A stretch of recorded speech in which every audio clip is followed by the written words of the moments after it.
se retrouve pour une nouvelle interview donc avec Philippe Le Gall, président du comité national de conchyliculture. Donc merci de nous accorder ce temps pour cet entretien. Nous aurions plusieurs questions à vous poser. Donc nous sommes étudiants IFSI. Alors la filière a subi la crise du norovirus. Le norovirus est un virus, comme vous le savez, responsable de gastro-entérite qui peut contaminer les huîtres lorsque des eaux usées polluent les zones de production. À l'hiver 2023-2024, de fortes pluies et des défaillances d'assainissement ont entraîné des contaminations dans plusieurs bassins ostréicoles, provoquant des fermetures administratives et des retraits de produits. Alors, quelles mesures concrètes ont permis le retour du consommateur après cette crise ? Oui, bonjour et merci pour votre accueil ici aux Assises de Boulogne. Donc, effectivement, nous avons eu une période assez difficile sur cette période de 2023-2024 où des fortes pluies conjuguées à des gastro-entérites ont contaminé le milieu. Et là, on voit bien l'effet du réchauffement climatique. C'est des choses que l'on n'était pas habitué à voir auparavant. Et là, on voit bien qu'il y a des changements qui s'effectuent. Et évidemment, depuis ce temps-là, on a pris des mesures importantes pour justement que ça ne se reproduise plus. Notre leitmotiv, c'est qu'à tout prix, on ne voulait plus du tout avoir un quelconque problème avec une quelconque contamination. Donc on a mis en place un indicateur qui s'appelle Oxivir. Donc on analyse un bactériophage en plus des norovirus dans le milieu maritime, ce qui nous permet d'identifier et de prévoir ou de prévenir toute potentielle problématique. Et du coup, on a mis ça en place depuis l'année dernière. C'est quelque chose, ces nouveaux indicateurs qui sont en test pour l'instant, mais qui à terme, on espère, vont devenir la réglementation future des eaux conchylicoles, de manière à ce que l'on puisse anticiper et que les professionnels puissent donc de ce fait se mettre en sécurité leurs produits. C'est-à-dire que si on sait qu'il y a un risque dans une potentielle zone, dans ces cas-là, soit on ne touche pas les produits de cette zone, soit les produits, on va les mettre dans des bassins de purification, c'est des aquariums tout simplement, où on est dans une eau qui n'est plus dans le milieu maritime et qui permet justement de les mettre en sécurité. Ok, très bien. C'est possible d'enchaîner sur d'autres questions ou... On arrête là ? Oui, il n'y a pas de souci. Très bien. Très bien, super, pas de souci. Donc on se retrouve pour une nouvelle interview. Donc rebonjour à tous, on se retrouve encore pour les interviews des Assises de la pêche. On retrouve Monsieur Philippe Le Gall, donc, je rappelle président du comité national de conchyliculture, et c'est notre deuxième partie d'interview. Tout à l'heure, on vous a posé la question concernant le norovirus, et vous avez parlé d'un indicateur qui s'appelle le Oxivir, il me semble. Et la première question, c'est est-ce que vous travaillez avec des scientifiques pour la mise en place de ce genre de suivi ? Alors oui, bien sûr, les scientifiques sont très importants dans tout notre dossier, depuis déjà très longtemps. Ce dossier Oxivir a environ déjà 7-8 ans. Et nous donc, sommes partenaires avec donc, Actalia, qui est un laboratoire normand. Ensuite, nous avons le CNRS et puis l'hôpital de Nancy, avec lequel beaucoup d'analyses se sont faites. Et on continue à agrandir le cercle des partenaires. Aujourd'hui, nous avons d'autres laboratoires qui nous rejoignent dans l'aventure parce qu'on a besoin de faire beaucoup d'analyses.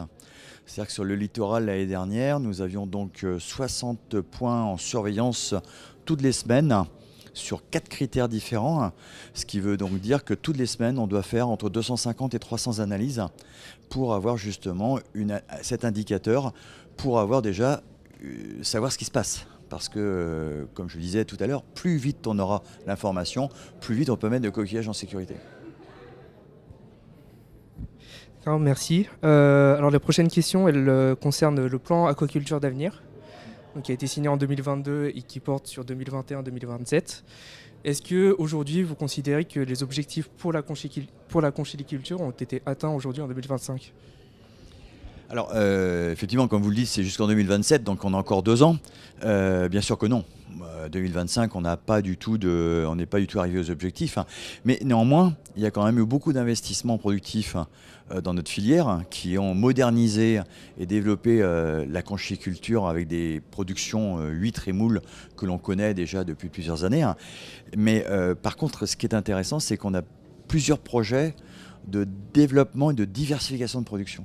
C'est-à-dire qu'aujourd'hui, notamment je pense à la baie de Quiberon, je pense à la Charente-Maritime, où on a des dossiers où on teste à la fois la production des coquillages et des algues, parce que déjà, ça nous permet d'avoir de la diversification de production pour nos entreprises, et de deux, il semblerait, d'après les scientifiques de l'IFREMER, qu'il y a un intérêt, une interaction intéressante entre les deux, c'est-à-dire que les algues protégeraient nos coquillages et inversement. Et parce que aujourd'hui, le gros sujet, c'est l'acidification des océans. Et on voit bien que, comme les coraux, les coquillages subissent une agression du milieu maritime pour le développement de leurs coquilles. Et le fait d'avoir des algues à proximité, et principalement les algues rouges, ça permet de les protéger et qui permettent justement de développer et de faire cette calcification de leurs coquilles. Et ça, c'est des sujets très importants parce que ça voudra dire qu'à l'échelle de baies ou de secteurs très locaux, on pourra peut-être apporter des solutions. Moi, c'est ça en tout cas mon espoir. Pour rebondir sur cette question, est-ce qu'il y a beaucoup de conchyliculteurs qui envisagent de diversifier leur culture à leur tour, donc pour faire face est-ce qu'il y a des conchyliculteurs qui se lancent là-dedans? Alors tout à fait, c'est-à-dire que la conchyliculture, depuis ces 20 dernières années, a connu différentes difficultés, hein, et a déjà créé une diversification importante, c'est la dégustation. C'est ça qu'on trouve facilement sur le littoral aujourd'hui, des dégustations où on va déguster quelques huîtres avec un verre de vin blanc, et c'est côté convivial. Et par contre là, on est en train de voir la diversification de production. Et effectivement, alors quand on dit diversification de production, c'est deux choses. La première, c'est la diversification de techniques. C'est-à-dire qu'aujourd'hui, on était traditionnellement sur des tapes, sur des poches en littoral, sur la partie estran, qui va rester. Mais par contre, on essaye de développer des techniques nouvelles un peu plus loin au large, parce qu'on a aujourd'hui les techniques de filière, offshore, enfin on a plein de méthodes nouvelles qui sont en train de se mettre en place. Et effectivement, depuis un an, beaucoup de professionnels testent de nouvelles méthodes de production de ce type, parce qu'on a remarqué qu'en étant à quelques kilomètres du littoral, ne serait-ce que 3-4, ça suffit, eh bien on a beaucoup moins d'effets des pollutions terrestres. Parce qu'aujourd'hui, on a un vrai sujet sur les pollutions terrestres qui arrivent sur le milieu marin. Donc, dès qu'on s'écarte un petit peu, automatiquement, on a déjà une protection de nos coquillages qui se fait naturellement par l'environnement. Donc là-dessus, ça c'est le premier axe, la technique, pour rester sur des huîtres et des moules. Et ensuite, on a donc les produits où on teste différentes catégories d'algues, principalement des algues brunes et rouges. Et puis le nori, bien sûr, parce que ça c'est l'algue qui est très demandée à l'heure actuelle. Et donc les premiers résultats sont assez prometteurs et intéressants pour en tout cas avoir un complément de revenus pour nos entreprises conchylicoles. Merci. Je te laisse poser la dernière question. Alors merci pour toutes ces réponses. C'est celle-là? Ah oui. Non. Dans ce plan, il est mentionné, Dans le plan aquaculture. dans le plan aquaculture d'avenir, l'espace littoral dédié à la conchyliculture doit être renforcé et les potentialités de développement offshore concrétisées, en particulier dans les futurs parcs éoliens. Où en sommes-nous aujourd'hui? Alors ça c'est effectivement le sujet important, c'est-à-dire que c'est bien de vouloir se diversifier, c'est bien de vouloir produire, mais il faut trouver de l'espace, parce que l'espace maritime est très convoité. On a énormément d'utilisations diverses et variées. Et ça, c'est une demande que j'ai faite pas plus tard qu'hier encore à la ministre, pour qu'effectivement, dans les documents stratégiques de façade, on arrive à identifier des espaces conchylicoles pour pouvoir développer ces nouvelles techniques, ces nouvelles pratiques. Et donc, on est en pleine discussion sur ces sujets, mais il va falloir effectivement à un moment donné trancher et avoir des choix. C'est-à-dire qu'aujourd'hui, on parle beaucoup de protection de l'environnement, ce qui est tout à fait normal. Mais je pense que nos productions sont tout à fait compatibles avec la défense de cet environnement, parce que généralement, on a besoin d'avoir des eaux saines et un environnement sain pour pouvoir justement produire aussi bien des coquillages que des algues. Donc, c'est très important aujourd'hui qu'on arrive à déterminer concrètement ces espaces, ce qui donnera de la visibilité aux futurs et aux jeunes professionnels qui voudront nous rejoindre, parce qu'ils sauront qu'ils ont des espaces où ils pourront produire. Au même titre qu'un agriculteur a besoin d'un champ, nous c'est pareil, on a besoin d'un champ en mer. Merci. Donc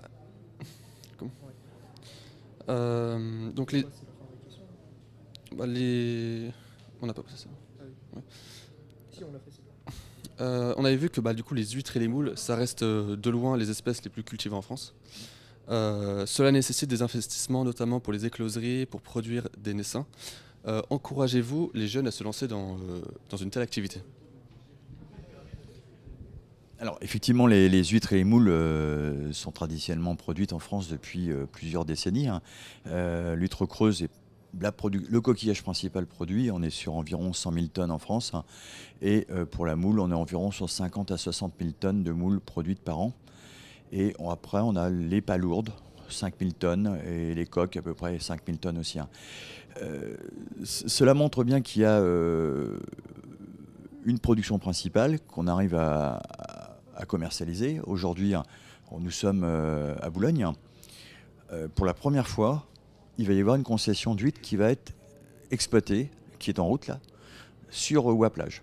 Donc on est tout à fait sur le territoire parce que ce sont des productions qui ne sont pas délocalisables et qui sont des produits de terroir que l'on peut faire sur place. Donc c'est quand même intéressant parce que je pense que cette région a des espaces importants à développer. Et c'est la dernière région en France qui n'y avait pas de production d'huîtres. Et donc, si on parle des moules, il y en a aussi déjà beaucoup sur je dirais, sur la région de France, hein. Mais on ne produit que 50% que ce que l'on consomme. C'est-à-dire qu'on a 50% des moules qui sont importés. Donc on a vraiment des marges de manœuvre importantes à se développer, hein. On a des marges de manœuvre importantes à produire. Donc c'est pour ça qu'aujourd'hui, les jeunes qui souhaitent s'installer dans notre profession, il y a de l'espace, il y a de la place, et je pense que le marché doit se développer et continuera à se développer. D'ailleurs, cet après-midi, on a une table ronde sur l'exportation. Alors si on prend le marché des huîtres, on a un marché qui stagne en France.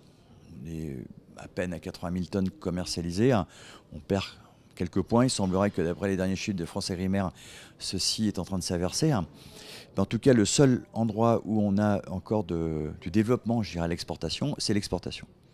Là, on a toujours environ 400-500 tonnes d'augmentation tous les ans, en plus d'augmentation sur l'exportation, pour arriver aujourd'hui à 18 000 tonnes à peu près.